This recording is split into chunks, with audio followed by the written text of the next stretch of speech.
Welcome, parents. Welcome to Walk the Talk. This is episode 3 with Marelise Culbert and Isla Reddin.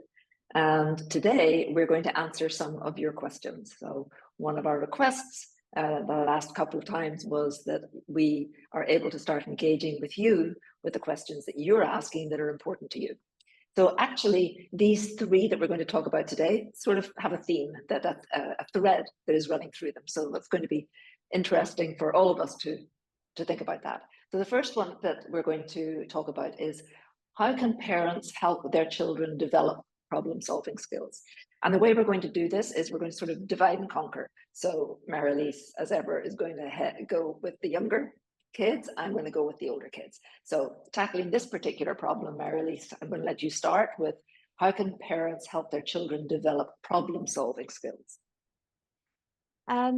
Thank you, Isla. It's great to be here. Yes, I think this is incredibly important. And I think if I knew earlier on that one should actually start with problem solving the moment one can, because sometimes you think, oh, they're still too small, they don't understand, they can't understand the implications. But I think the sooner you start, the better, because you want the child to feel involved in what's happening at the home. There's not just a strict set of rules that need to be followed, or mom's forever saying no, no, no, when in fact, it's for all logical reasons, it should be yes.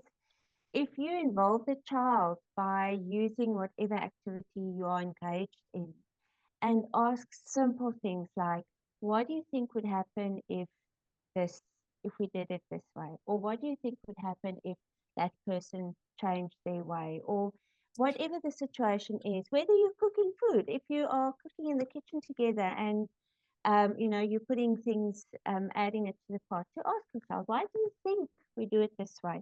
What do you think is a possible outcome if we changed it up a little bit?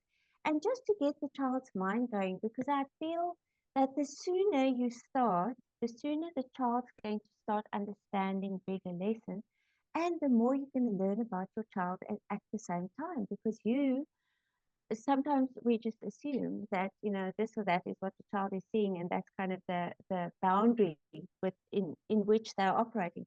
But the moment that child starts talking and starts thinking about things, it's actually quite amazing what comes out.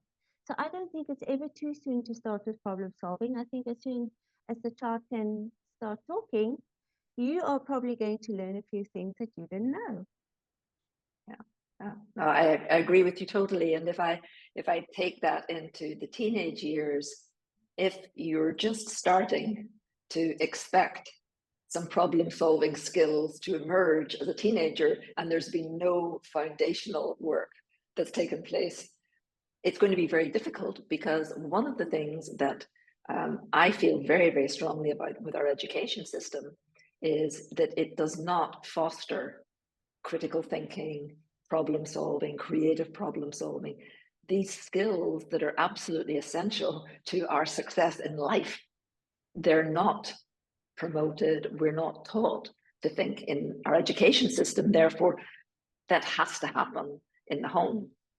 And the ramifications, so to speak, of it not happening, if we're not expecting our kids to learn to problem solve, are that we can go into university and the workplace, and then the feedback is really magnified with kids really struggling. They don't have the skill set. So that's kind of the reason to start early. But the how to more at the teenage years is one of the things that we do know from the research is the brain in the teenage years becomes so incredibly efficient and effective and starts to motor much faster. We talk about the Ferrari with no brakes, but we can really use the Ferrari analogy to say, give them so much more to think about, to consider, to research, engage kids in things that they are truly interested in, so that they can then develop those ideas into skills. They can consider things, they can problem solve, give them more opportunity to foster independent thinking on all levels. and it's going to be beneficial for the kid in school, beneficial as they think about college and workplace and go forward. Mm. So how can parents balance supervision with giving their children the freedom to explore and learn on their own? So maybe I'll start. Do I start this one for the teenage perspective? This is it's a tricky one, and parents really struggle here. So they struggle with the fact that, especially social media now, it's so difficult to have any kind of view on what our kids are seeing, where they're participating. So there's a real tendency for parents, in order to keep their kids safe, to be more intrusive, not respect their privacy as much as they really should. And it's a very tricky play between, I need to keep them safe, and keeping them safe means I need to know where they are at all times, and I need to know what their eyes are on, and et cetera, and at the same time, you've got to give them independence. You've got to build trust. You cannot be hovering over everything they're doing, because you're not going to be there forever. So there's this aspect of having to trust and then having to learn, and it all, at the end of the day, really comes down to communication, and communication with expectations. And I think just being able to talk about why, as a parent, why you have rules, the fact that you're trying to keep your kids safe there, and have it be something that your teenager can really, you're open to, and you welcome the discussion, that it's not black and white, it's all very, very gray. And being able to build trust and have it go both ways, and then not, unless there's huge lack of safety, not completely freak out when things go wrong, because they will. Yes, that's very true. And the key thing, one of the key things that you pointed out there, which I think also needs to start as early as possible, is that communication that builds trust. And this is why, by not just laying down the rules and trying to enforce these rules at every turn, but actually hear your child, help them discover what is it that is really important to them, what is it that they find difficult or challenging, what is it that they struggle with and normally come and ask help for, what is it, which areas do they feel most comfortable in, and then the more you can discuss that and have open communication around that, the more you are fostering that wonderful trust bond that I think is key in the teenage years. But you're not going to build it in the teenage years. That foundation needs to be laid solid and strong right from the start. And I think if you can help them think through every situation with all the possible outcomes, and based on that, help them find what they feel is true to themselves and how far they want to go with that, and then encourage and support them in that. I think you are going to build the kind of relationship where, even when things do go horribly wrong, which they often do in the teenage years, your child will still feel secure and safe enough to come and talk to you about it, because they have learned all the years prior to that my mom does understand. I can talk to her about these things. She's not just going to get mad and ground me and, do all those things, which is actually, she knows me and she will help me find a way through this. And I honestly think that is by far one of the greatest benefits of being a parent, is to be able to have that kind of relationship with your child throughout. I don't know. I don't think there's a better relationship than that. Well, I agree with you. And, if we had the rest of the day, I have some amazing stories of things that happened with my teenagers where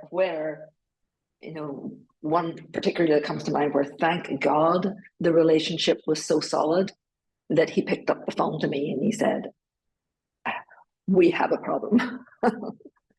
That we were able to I didn't have the solution, but he didn't have the solution either.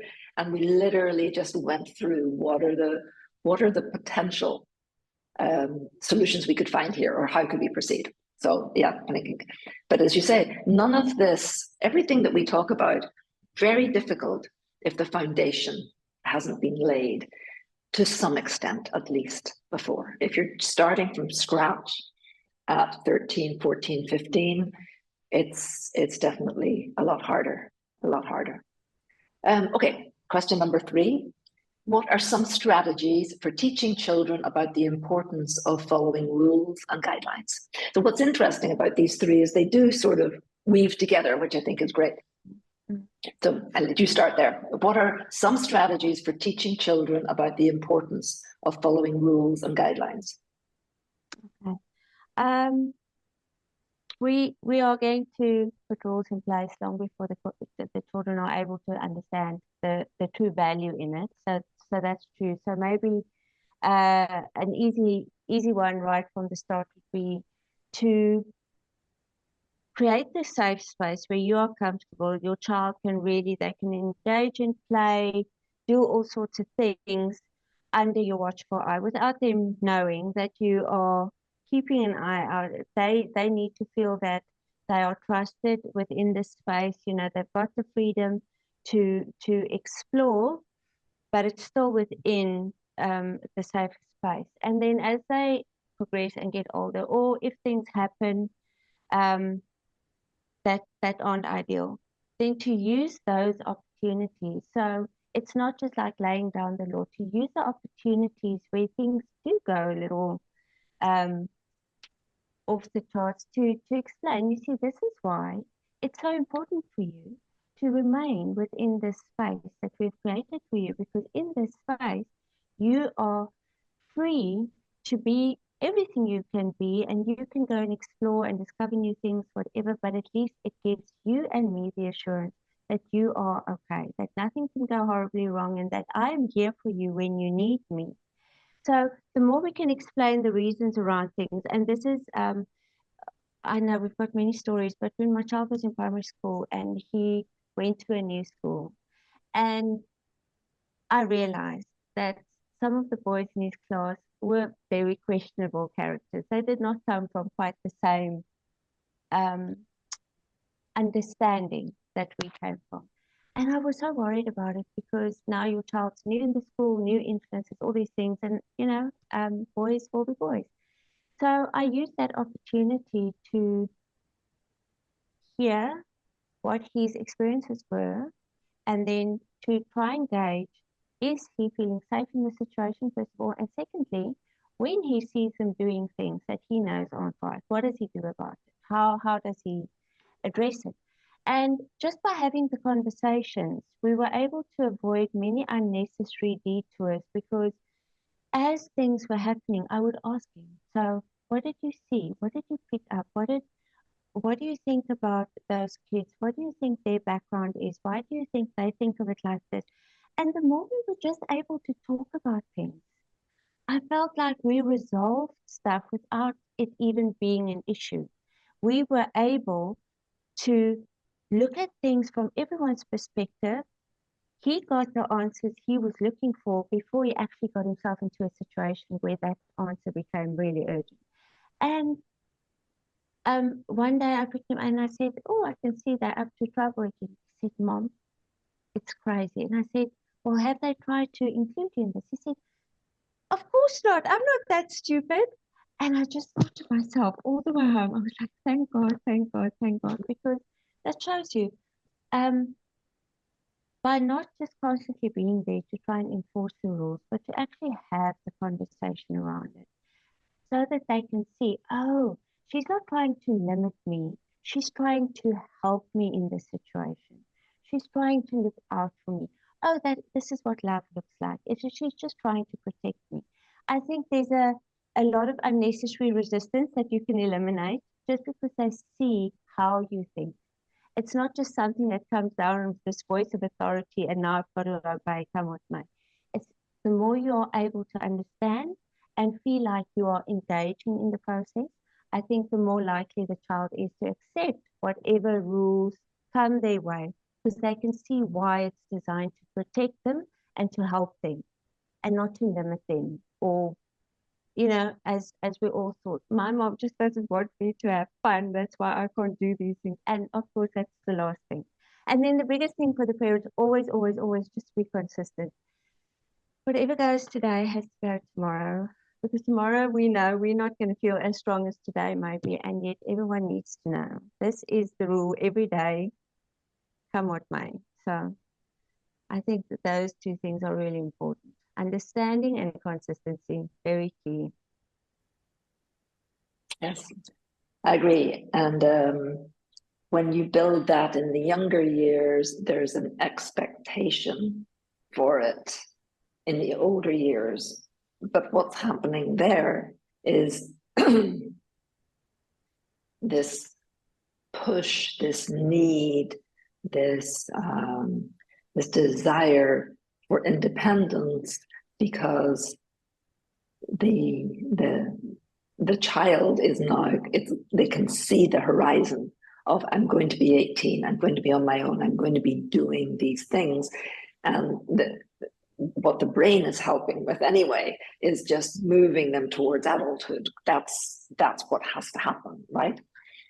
But I think that, so there's generally a lot more pushback to rules that happens in the teenage years.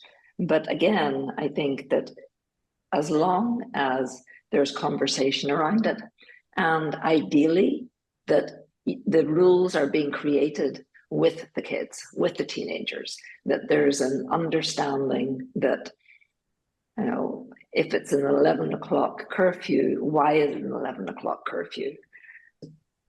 Find a way to explain the framework in a way in which it really, really makes sense to kids. And then be prepared to flex on it, you know, be prepared to get that phone call at 11:01 that says, I know I'm not home, but this is what happened, and you don't freak out. All of these things that demonstrate you love them, you're putting things in place that are for their safety and their well-being.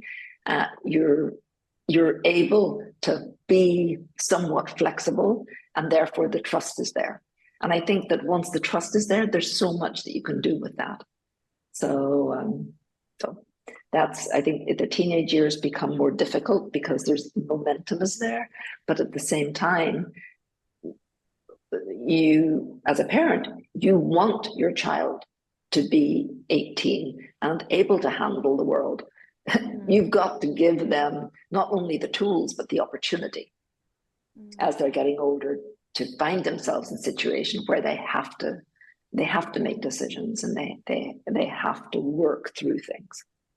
Yeah. I want to encourage parents, if you are at all able, to bite your tongue and not say everything that comes to mind just because you are really panicked or you are really concerned or you are really overwhelmed by the situation, is just try and deal with it in a really calm way, because that's going to help your child a lot. Isla, I'm sure that is something that you often speak to parents and children about, because I think there's so much to really be worried about. There really is. We live in a different world where anything goes, and anything that could remove trust, either way,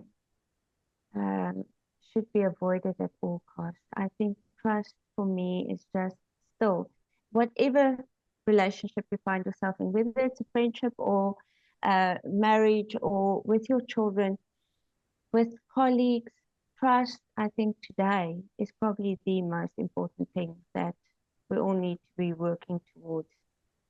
I don't know if you also feel like that, but that for me is really a major thing. I think if there was more trust in the world, we'd all be happier, easier going people. It's more about what. I agree with that, and I think the other aspect to trust is respect. And I think in a lot of cases, as parents, we forget that we need to be respecting our children in the same way as we respect our neighbors or our work colleagues or our spouses. So the two for me go together very, very strongly. And I think that as we're raising our kids, we want respect from them, but it has to go both ways. Yes. It gets developed because it goes both ways. Awesome.